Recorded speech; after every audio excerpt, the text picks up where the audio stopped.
ونستعينه ونستغفره ونؤمن به ونتوكل عليه ونعوذ بالله من شرور أنفسنا ومن سيئات أعمالنا من يهده الله فلا مضل له ومن يضلله فلا هادي له ونشهد أن لا إله إلا الله وحده لا شريك له ونشهد أن سيدنا ومولانا وحبيبنا وشفيعنا ونبينا محمدا عبده ورسوله ونصدق أن سيدنا ومولانا وحبيبنا وشفيعنا وإمامنا محمدا المهدي الموعود خليفة الله الودود أمر الله مراد الله صلوات الله عليهم التسليم.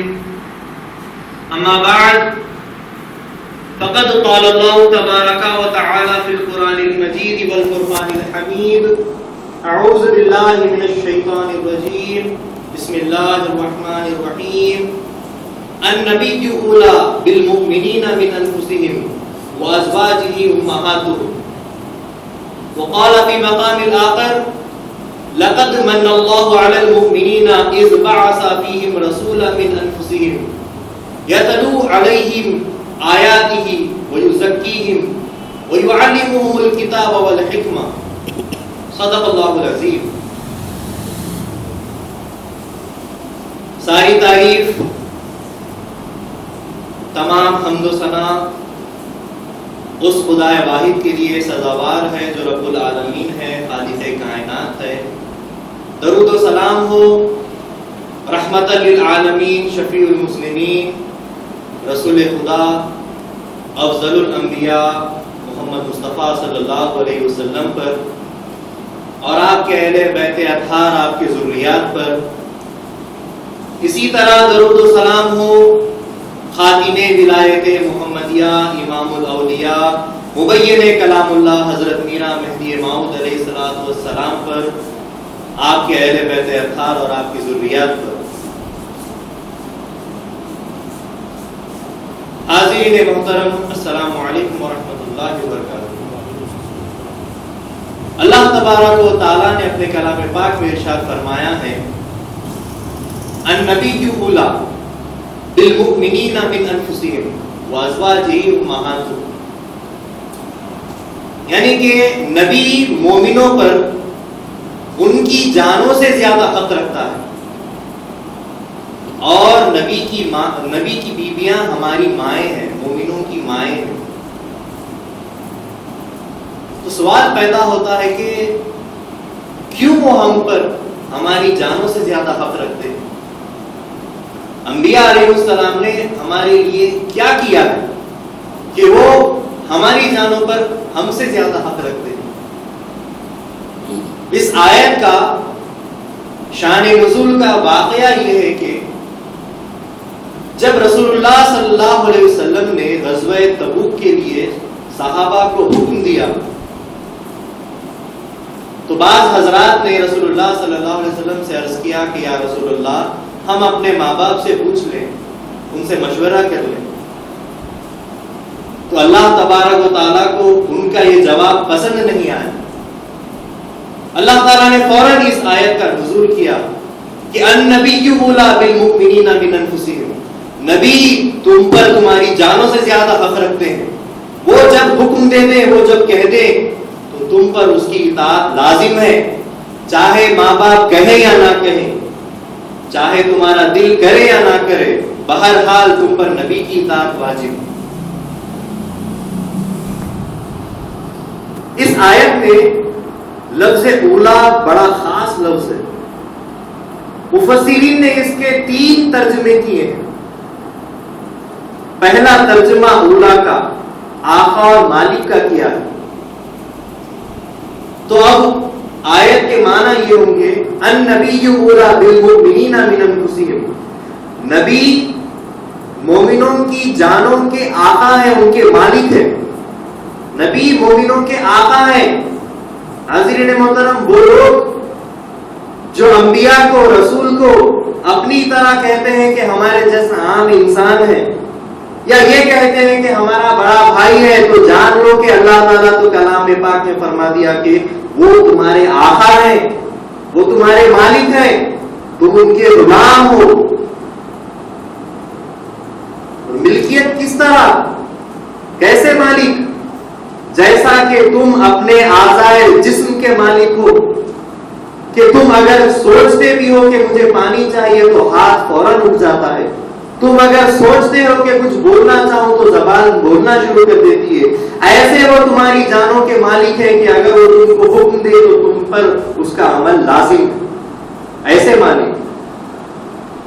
دوسرا ترجمہ اولا کے معنی زیادہ اطاعت کے لائق کیا ہے، تو ترجمہ ایسا ہوگا کہ النبی اولا بالمؤمنین من انفسہم، نبی کی اطاعت تمہاری جانوں پر سب سے زیادہ لائق ہے، نبی کی اطاعت تم پر سب سے زیادہ لائق ہے۔ جیسا کہ سخت ترین سردی کا موسم ہے، ایسے میں اگر تم پر غسل واجب ہو جائے، رات کا وقت ہے اور تم پر غسل واجب ہو جائے، تو اب حکم نبی ہے کہ فجر سے پہلے غسل کر دو، تو اب چاہے دل مانے یا نہ مانے، سردی اور ٹھنڈک کو مت دیکھو بلکہ حکم نبی کو دیکھو کہ ان کی اطاعت تم پر لازم ہے، ان کی اطاعت تمہارے لیے زیادہ لائق ہے، تو اس طریقے سے ان کی اطاعت کرنا ضروری ہے۔ اور تیسرا ترجمہ جو کیا ہے اولا کا، وہ ہے قرب کا، تو ترجمہ یہ ہوگا کہ النبی اولا بالمؤمنین من انفسہم، نبی تمہاری جانوں سے زیادہ تم سے قریب ہے، اے مومنو نبی تمہاری جانوں سے زیادہ تم سے قریب ہے کہ ہر آن ہر لمحہ تمہیں دیکھ رہے ہیں۔ اس سے انبیاء علیہ السلام کا حاضر اور ناظر ہونا بھی ثابت ہو رہا ہے۔ وہ لوگ جو کہتے ہیں کہ انبیاء علیہ السلام ختم ہو گئے، ہمارے تمہارے جیسا عام آدمی ہے، مر گئے، نعوذ باللہ، جان لو کہ وہ ہر وقت ہر آن ہمیں دیکھ رہے ہیں، حاضر اور ناظر ہیں، حاضر بھی رہتے ہیں اور ہم پر نظر بھی رکھتے ہیں۔ تو یہ ہے اولا کے معنی۔ تو اب سوال پھر یہی ہوتا ہے کہ انبیاء علیہ السلام آخر کیوں ہمارے آقا و مالک ہے، کیوں ہمارے لیے ان کی اطاعت ضروری ہے، کیوں ہم سے اتنے قریب ہیں؟ تو اللہ تبارک و تعالیٰ اپنے کلام پاک میں ارشاد فرمایا لقد من اللہ علی المؤمنین اذ بعث فیہم رسولا من انفسہم، تحقیق کہ یقیناً اللہ تعالیٰ کا مومنوں پر یہ احسان ہے کہ اس نے تم میں سے ہی ایک نبی کو، ایک رسول کو بھیجا۔ حاضرین محترم، اللہ تبارک و تعالیٰ نے مومنوں پر کبھی احسان نہیں جتایا۔ ہم مومنوں کو ہزار نعمتوں سے سرفراز کیا لیکن کبھی احسان نہیں جتایا۔ احسان جتانا یہ ایک بہت بری بات ہے، بہت برا فعل ہے، اخلاق اور آداب کے خلاف ہے، لیکن کس کے لیے؟ مخلوق کے لیے، خالق کے لیے نہیں۔ وہ تو ہر چیز پر قادر ہے، بلکہ وہی ایک ذات ہے جو احسان جتا سکتی ہے، دوسری کوئی نہیں۔ تو اللہ تبارک و تعالیٰ نے ہمیں انسان بنایا، حیوان ناطق بنا کر ہمیں پیدا کیا، لیکن کبھی احسان نہیں جتایا۔ ہمیں دو ہاتھ دیے، دو پاؤں دیے، دو کان، دو آنکھ، ایک زبان دی جو لا قیمت ہے، جن کی کوئی قیمت نہیں ہے، مگر کبھی احسان نہیں جتایا۔ جینے کے لیے، زندگی گزارنے کے لیے ہمیں اعلیٰ ترین رزق سے سرفراز کیا، لیکن احسان نہیں جتایا۔ مگر جب رسول کو بھیجا، اپنے نبی مکرم کو بھیجا، تو اللہ تعالیٰ احسان جتلاتا ہے کہ یہ ہمارا احسان ہے، ہم نے تم پر احسان کیا۔ تو سوال ہوتا ہے کہ نبی ہمارے آقا و مالک ہیں، ان کی اطاعت ہم پر لازم ہے، وہ ہمارے قریب ہیں، ان کے بھیجنے پر اللہ تعالیٰ احسان جتا رہا ہے، تو آخر کیوں؟ کیا وجہ ہے؟ انبیاء علیہ السلام نے ہمارے لیے کیا کیا ہے؟ کیا سبب ہے؟ حاضرین محترم، بہت بڑا سبب ہے، بہت بڑی وجہ ہے۔ حضرت آدم علیہ السلام ہمارے پاس اللہ تعالیٰ کا پیغام لے کر آئے، ہم کو اناج اگانا سکھایا، کھانا پکانا سکھایا، روٹی پکانا سکھایا، یہ ان کا احسان ہے۔ حضرت نوح علیہ السلام ہمارے پاس اللہ تعالیٰ کا پیغام لے کر آئے، ہم کو ہدایت کا راستہ بتایا، کشتی بنانا سکھایا، خود کشتی بنائی اور ایمان والوں کو اس میں سوار کیا، جن سے آج ہم زندہ ہیں، تو یہ ان کا احسان ہے۔ حضرت ابراہیم علیہ السلام نے اپنے فرزند کو ذبح کرنا کیا اللہ تعالیٰ نے بدل دیا، حضرت اسماعیل علیہ السلام کی جگہ دمبے کو ڈال دیا، ورنہ آج تک ہم اپنے بچوں کو ذبح کرتے، یہ ان کا احسان ہے۔ حضرت عیسیٰ علیہ السلام، حضرت موسیٰ علیہ السلام کی ہم پر اتنی بڑی عنایت ہے کہ ان کے ذریعے سے ہمیں آسمان کی وہ کتابیں نصیب ہوئی جن سے ہم صحیح انسان بن سکے، ہمیں صحیح عبادت کرنا آیا، یہ ان کا احسان ہے۔ اور آخر میں افضل الانبیاء جن کے لیے یہ کائنات بنائی گئی، جو اللہ تعالیٰ کا محبوب ہے، ان کو بھیجا، تو یہ اللہ تعالیٰ کا بہت بڑا احسان ہے۔ اس آیت میں لقد من اللہ علی المؤمنین اذ بعث فیہم رسولا کے اندر اللہ کے رسول صلی اللہ علیہ وسلم کی ذات مراد ہے۔ اللہ تعالیٰ فرماتا ہے کہ رسول اللہ کو میں نے تم میں سے ہی بھیجا ہے، یہ ہمارا احسان ہے۔ اور حضور صلی اللہ علیہ وسلم کے ذریعے سے ہمیں وہ کتاب دی جو قیامت تک باقی رہنے والا قانون ہے، تو یہ ان کا احسان ہے۔ اللہ کے رسول صلی اللہ علیہ وسلم نے، نبی مکرم نے ہم کو عبادت کرنا سکھایا۔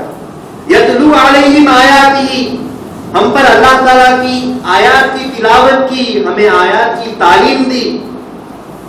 وَيُزَكِّيهِمْ، اور ہم کو پاک کیا۔ کس طرح سے پاک کیا؟ ہم سے اچھے اعمال کروا کر ہمارے ذہنوں کو، ہمارے جسموں کو، ہمارے دلوں کو، ہمارے خیالات کو پاک کیا۔ یزکی یہ لفظ زکات سے آیا ہے، جس کے معنی ہے صاف کرنا اور بڑھانا۔ اسی لیے فرض صدقے کو زکات کہتے ہیں، کہ جو مال کو صاف کرتی ہے اور اس کو بڑھاتی ہے۔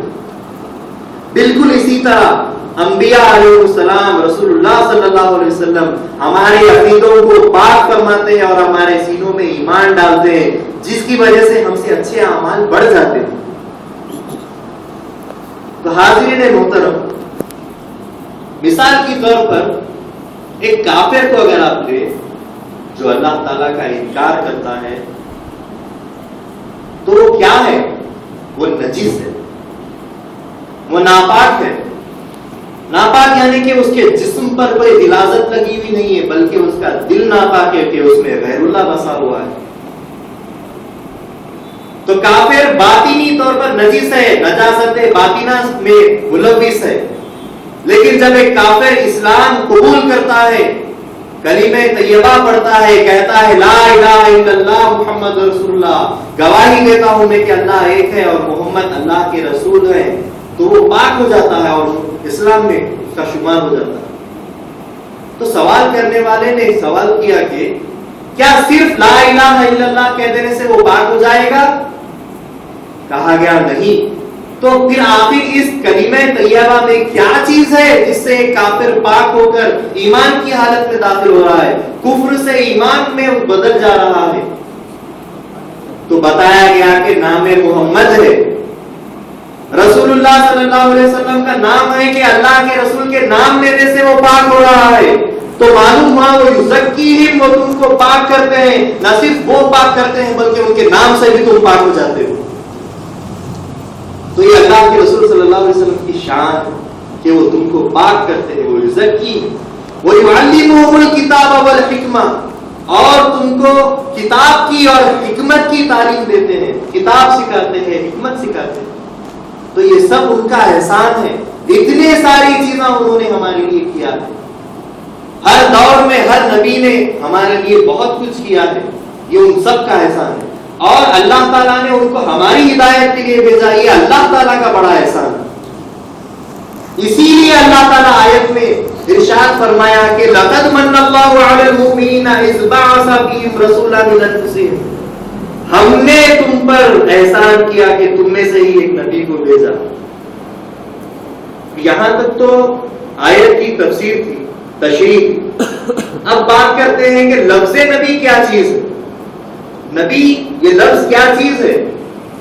نبی اگر نبوت سے مشتق لیا جائے، نبوت سے اگر اس لفظ کو نبوت سے اگر لیا جائے تو اس کے معنی ہوتے ہیں بڑائی کے، بڑا مرتبہ، بڑا مقام۔ تو نبی کے معنی ہوئے بڑے مرتبے والا، بڑے مقام والا۔